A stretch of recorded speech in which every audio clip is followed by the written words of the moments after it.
Welcome to economics edibles. SET economics previous question സീരീസിൽ ഇന്ന് economic growth and ഡെവലപ്മെൻറ്റിൻ്റെ ഭാഗത്തു നിന്നുമുള്ള ക്വസ്റ്റ്യനും അതിൻ്റെ അനുബന്ധ വിവരങ്ങളുമാണ് ഉൾപ്പെടുത്തിയിട്ടുള്ളത്.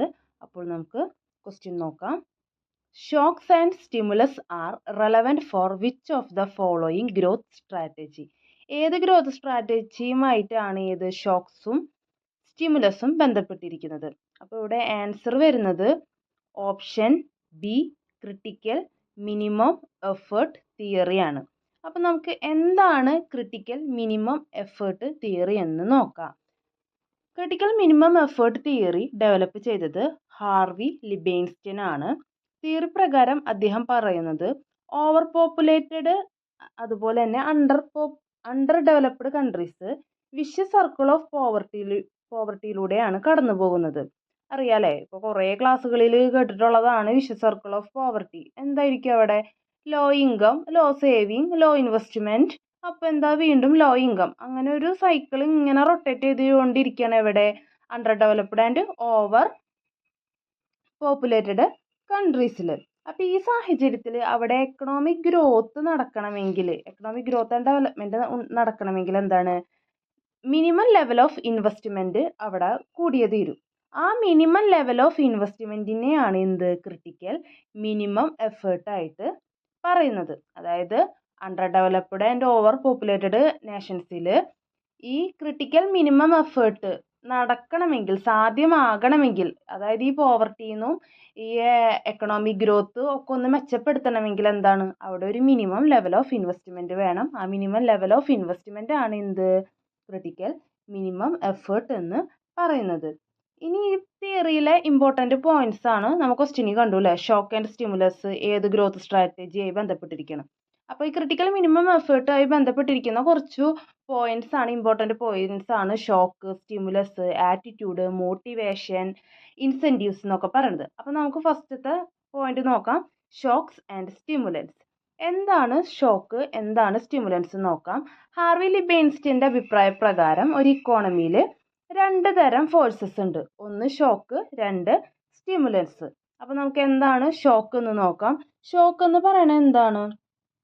ഇക്കോണമിയിലെ ഇൻകം ജനറേറ്റിംഗ് ഫോഴ്സസിനെയൊക്കെ എന്താണ് ഡിപ്രസ് ചെയ്യുന്നത്, അതായത് റെഡ്യൂസ് ചെയ്യുന്ന ഫോഴ്സസ് ആണ് എന്ത് ഷോക്ക്. അതായത് ഔട്ട്പുട്ട്, ഇൻകം, എംപ്ലോയ്മെൻറ്റ്, ഇൻവെസ്റ്റ്മെൻറ്റ് മുതലായവയെ കുറയ്ക്കുന്ന ഫോഴ്സാണ് എന്ത് ഷോക്സ്. അപ്പോൾ സ്റ്റിമുലസ് എന്താണ്? സ്റ്റിമുലസ് ഷോക്കിന് ജസ്റ്റ് ഓപ്പോസിറ്റ് ആണ്. സ്റ്റിമുലസ് എന്താ ചെയ്യുന്നത്? ഇതെല്ലാം കൂട്ടും അല്ലേ? ഔട്ട്പുട്ട്, ഇൻകം, എംപ്ലോയ്മെൻറ്റ്, ഇൻവെസ്റ്റ്മെൻറ്റ് ഇതെല്ലാം കൂട്ടുന്ന അല്ലെങ്കിൽ ഇൻക്രീസ് ചെയ്യാൻ ഹെൽപ്പ് ചെയ്യുന്ന ഫോഴ്സസ് ആണ് എന്ത് സ്റ്റിമുലൻസ്. അതായത് ഷോക്ക് ഇപ്പോൾ എന്താണ്? അണ്ടർ ഡെവലപ്ഡ് കൺട്രീസ് പോപ്പുലേഷൻ അവിടെ ഒരു ഷോക്ക് എലമെൻ്റ് ആണ്. ജനസംഖ്യ കൂടിയാൽ തന്നെ എന്തായിരിക്കും? അവിടെ വിഷ്യ സർക്കിൾ ഓഫ് പോവർട്ടി ഉണ്ടായിരിക്കും. അവിടെ ഇൻകം, എംപ്ലോയ്മെൻറ്റ്, ഇൻവെസ്റ്റ്മെൻറ്റ് ഒക്കെ കുറവായിരിക്കും. സ്റ്റിമുലസിനെ ഹെൽപ്പ് ചെയ്യുന്നത് എന്താണ്? ടെക്നോളജിയാണ് അല്ലേ? അവിടെ ടെക്നോളജിക്കൽ അഡ്വാൻസ്മെൻ്റ് ഒക്കെ വന്നു കഴിഞ്ഞാൽ എന്താണ്?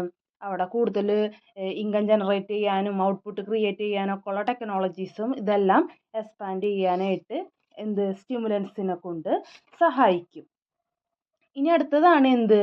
Attitude, motivation and incentives. അപ്പോൾ എന്താണ് നമുക്ക് ആറ്റിറ്റ്യൂഡ്, മോട്ടിവേഷൻ, ഇൻസെൻറ്റീവ്സ് എന്നിവ നമുക്ക് നോക്കാം. അതായത് ഒരു ഇക്കോണമിയിലെ നമ്മൾ കണ്ടുല്ലേ, സ്റ്റിമുലൻസ് ആണ് ഇക്കോണമിയിലെ അതായത് എക്കണോമിക് ഗ്രോത്ത് കൊണ്ടുവരാൻ ഹെൽപ്പ് ചെയ്യുന്ന ഫോഴ്സസ് സ്റ്റിമുലസ് ആണെന്ന് കണ്ടു. ഈ സ്റ്റിമുലസ് ഡിപ്പെൻഡ് ചെയ്തിരിക്കുന്ന എന്തിനെയാണ്? ആറ്റിറ്റ്യൂഡ്, മോട്ടിവേഷൻ, ഇൻസെൻറ്റീവ് മുതലായ ഘടകങ്ങളെയാണ് ഏത് സ്റ്റിമുലസ് ഡിപ്പെൻഡ് ചെയ്തിരിക്കുന്നത്.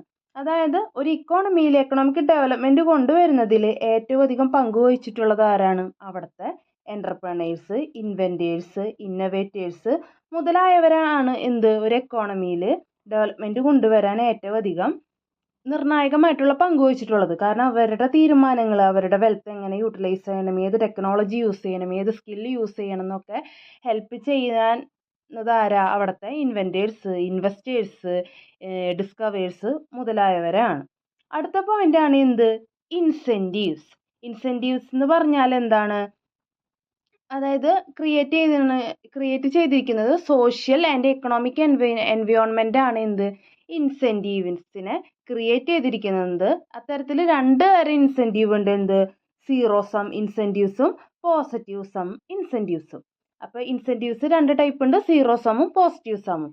സീറോ സമ്മ് നമുക്ക് ആ പേര് കേൾക്കുമ്പോൾ തന്നെ അറിയാം, പ്രത്യേകിച്ച് യാതൊരുവിധ പ്രയോജനവും ഇല്ല, സീറോ എഫക്റ്റ് ആയിരിക്കും. എക്കണോമിക് ഗ്രോത്തിന് സീറോ എഫക്റ്റ് ആണ് പ്രൊവൈഡ് ചെയ്യുന്നത്. അതെങ്ങനെയാണെന്ന് വെച്ചാൽ എന്താണ്, trading risk, non trading, speculative activity മുതലായ കാര്യങ്ങളാണ് സീറോ സം ഇൻസെൻറ്റീവ് പെടുക. അതായത് ഒരു വിഭാഗം ജനങ്ങളിൽ മാത്രം വെൽത്തും ഇതൊക്കെ കേന്ദ്രീകരിക്കുന്ന ഒരു സംവിധാനമാണ് സീറോ സം ഇൻസെൻറ്റീവ്സ് കോൺട്രിബ്യൂട്ട് ചെയ്യുന്നത്.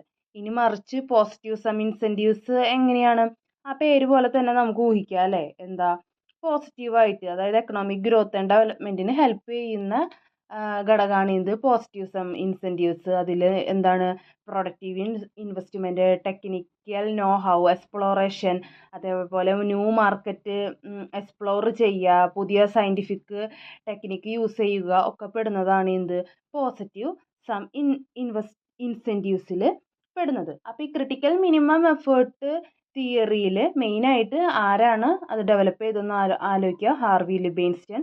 പിന്നെ എന്താണ്, 2 ഫോഴ്സസ്, ഷോക്കും സ്റ്റിമുലസും ആലോചിക്കുക. ഷോക്ക് എന്താണ്, എല്ലാം റെഡ്യൂസ് ചെയ്യണതും, സ്റ്റിമുലൻസ് എന്താണ്, ഔട്ട്പുട്ട് എംപ്ലോയ്മെൻ്റ് എല്ലാം ഇൻക്രീസ് ചെയ്യുന്ന ഫോഴ്സസ് ആണ് ആലോചിക്കുക.